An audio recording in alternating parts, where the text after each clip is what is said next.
Hello, and welcome to a Glastonbury Romance. So, when last we left Glastonbury, um, Sam was confronting what's her face, Nell, about sleeping with her husband, and this is her response. "It's too late now, my dearest," she said. "Why is it?" he groaned. Because he made me give myself to him as I've never done before this." Sam was silent, pondering in his brain the inscrutable twists and turns of women's hearts. He thought to himself, "What am I to believe? That day we went to Ponderously Bridge and looked at the dace in those pools, and she told me about Arthur's sword. She made me believe he had ravished her the first day they met. And now she says this. Do women delight to make themselves our victims? She first says this and then that. I cannot tell what the truth is." "But you still love me, Nell?" he pleaded. "You haven't turned against me?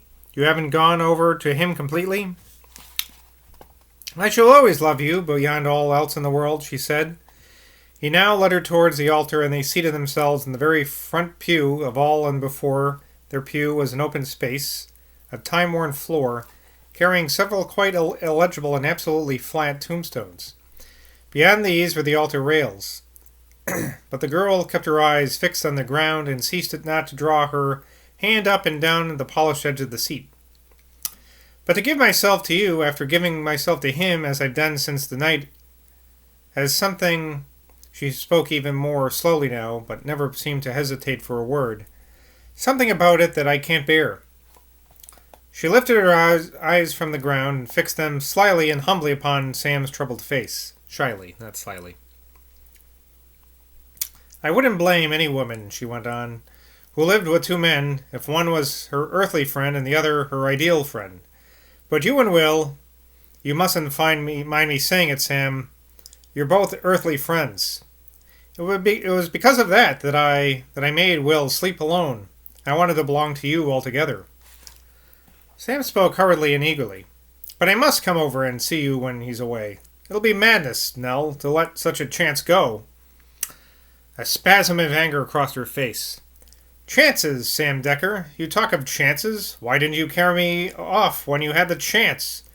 No, no, a girl isn't a bottle of wine for a man to lock up in a cupboard to take a sip from whenever he wants to. Will's a genuine man always anyway in these things. He doesn't wait for a chance. He goes right ahead and takes risks."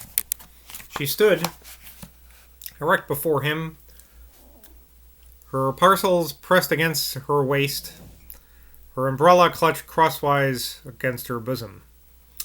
Her electric flash of anger communicated itself to him in a second, and I'm gonna get more light over here. He too got up upon his feet. "If you feel like that," he grumbled sulkily, "perhaps the best thing would be for me to give up altogether going out to see you." He gave a quick glance around the darkened church, but the stone coffin of Joseph of Arimathea lay undisturbed, a vague blur of insubstantial whiteness in the gathering dusk, and the Robinsons, both mother and son, had disappeared. "I never thought a time would come," he said fiercely, "that we should have a chance like this, only to throw it away. Have you forgotten everything we've done together? And where we've been together? Have you forgotten that reed hut on Splot's Moor? Have you forgotten Heart Lake Railway Bridge? Have you forgotten that withy bed of Riltham and the palace barn of Pilton?" "I never thought," she said, "that you would ever come to speak of such things in such a tone. I've been a fool to treat you as one of the few men that a girl could trust not to behave like a cad." The word cad she brought out with vibrant relish like a pet dagger from a hidden sheath. She glowed in her indignation to see the twitch of his poor, funny chin as she plunged it in. "I only spoke of those places to remind you of things," he retorted with flashing eyes. "What you've done is gone back to him when you belonged to me was far worse than talking of our little things. It was a kind of, well, I won't say that to you, but you know what I mean. You've never put him out of your heart. Never." "How can you say that to me after everything?" she interjected. "Because that's what you will like. Because when you went back to him, you were acting like a whore. I've done it now, he thought. I've dropped the last straw of the heap by calling her that. Where does he want you to meet him? Can't I take you anywhere? He said in a toneless, mechanical voice. He took her hand. He repeated this hopeless formula. His lips seemed to have gone dry. He dropped her limp fingers, but she held him back from a second by the look on her face. You've made me very happy, Sam, she whispered, while her eyes brimmed with tears. Sam ought to have had the wit to realize at this moment that had he swallowed his pride and changed his tone, all would have been well. Apparently a man can call his love a whore and be forgiven. But he was at once too aggravated and too simple-minded to take advantage of the tears that were now pouring down her face. Goodbye, he repeated doggedly. Goodbye, Nell.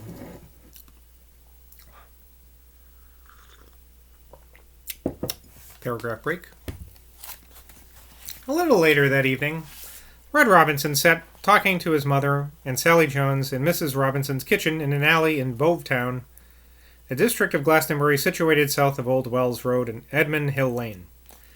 Red was questioning Sally about the tea party at the Gurds, while his mother, in a clean dress, a clean lace collar, and clean blue apron, was preparing supper. Why do you torment poor Sal so grievous, sonny? Protested the old lady. You'll be the death of me with your insurrections. List to old Ooman, Sal, and leave not the paths of good old wood. Lots of good my son's party will be to him, when it is Roshian spies, when its old mother me dead and gone. And this crummy Garrett it pines for. Your mother and me, Sal, how you have known crummy Garrett and bloody Johnny, your dad too, since ye were a tot in arms. Could crummy dish up at nighty a nice tightsy dish of liver, and am a friend tighties such as you'll taste in a minute? Not on your little life. Again, apologize for the Cockney dialect here. But mother, protested Red Robinson, Crummy's dad is a rich man now. Since I heard of that, I ain't gone near her. I has my own pride, mother, and don't you forget it. Pride be danged, cried out the old woman, banging her supper plate down in front of him and pouring water into the empty frying pan. You and her are keeping company, or I don't know what else is where. Well, anyway, went on Red, hungrily beginning to eat his supper, whether I get Crummy or not, Crummy's promised to ask her dad, and she can twist the old boy around her little finger. To heavens and cash and helpin' us bankrupt this crow concern. She says he told the Almighty himself at family prayers that Crow was adding for ruin. He hates Crow.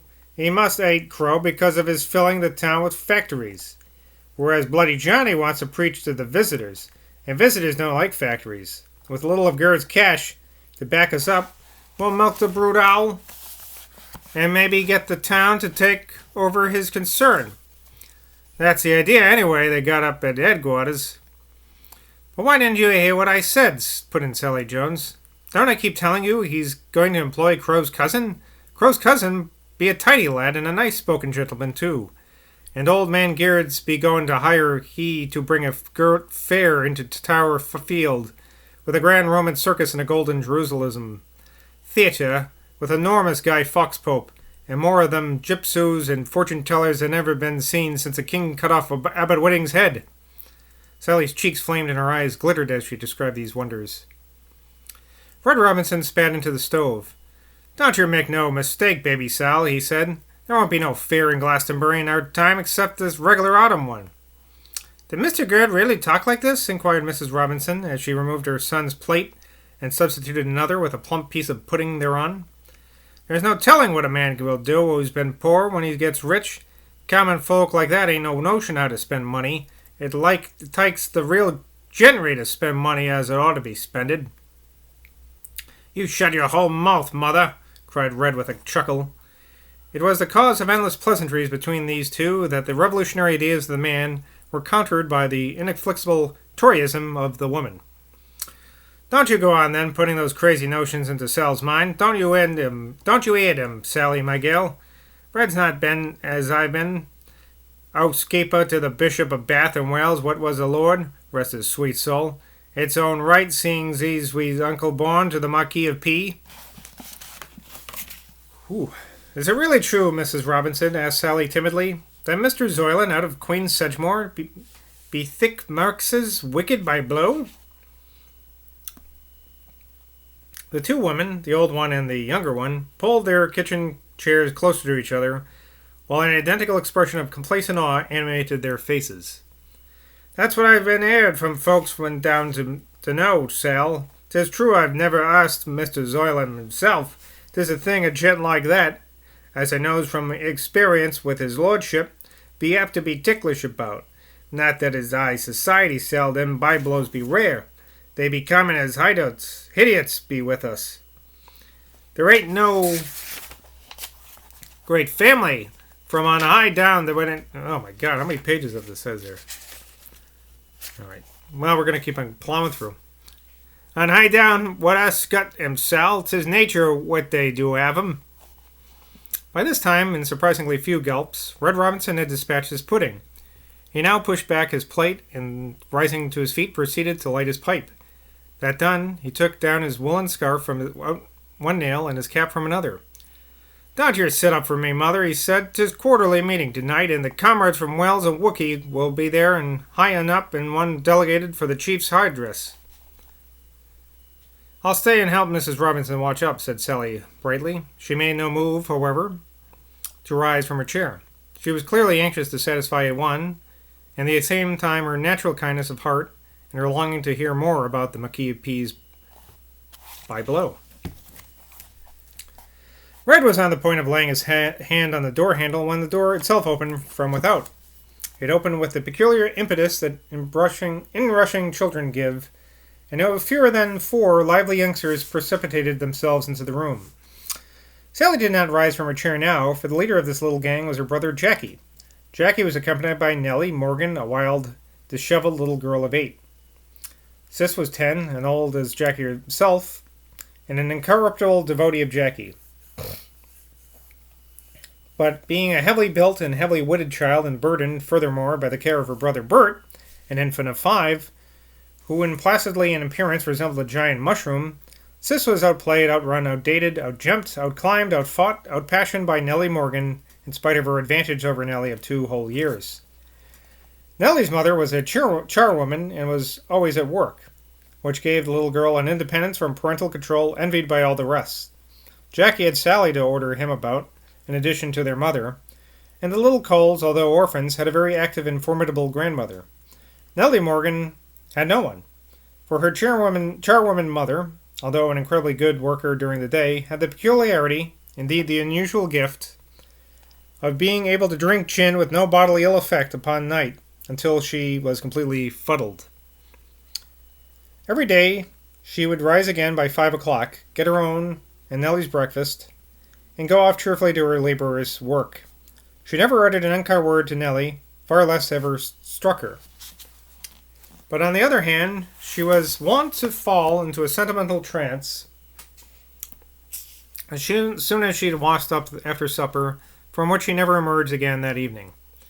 During this trance she would shed silent tears, sigh repeatedly, and talk in mumbling tones of Nellie's dead father. But Nellie herself became to her mother at these times as if she were totally invisible, inaudible, and non-existent. For a little girl of 8 to become non-existent to her only relation every single day of her life at 7 o'clock was an experience likely to have a noticeable effect. And Nellie's nature got steadily more and more self-absorbed and more eccentric. Though still only 8, the child had the intelligence of a girl of 11. And on the few occasions when even the bold Jackie showed the white feather, Nellie, the lieutenant of the robber band, played the devil with all strategy and all prudence. Whew! Well, I'm going to stop there. I think we might be in for more Cockney for a while. Unfortunately, I'm sorry to say. But we got a lot more characters now. We got a whole gang of impish kids to deal with now. That should be... What kind of pranks and merry adventures are they going to go on? I guess we'll have to find out. So, until next time, I'll see you in Glastonbury. Cheers.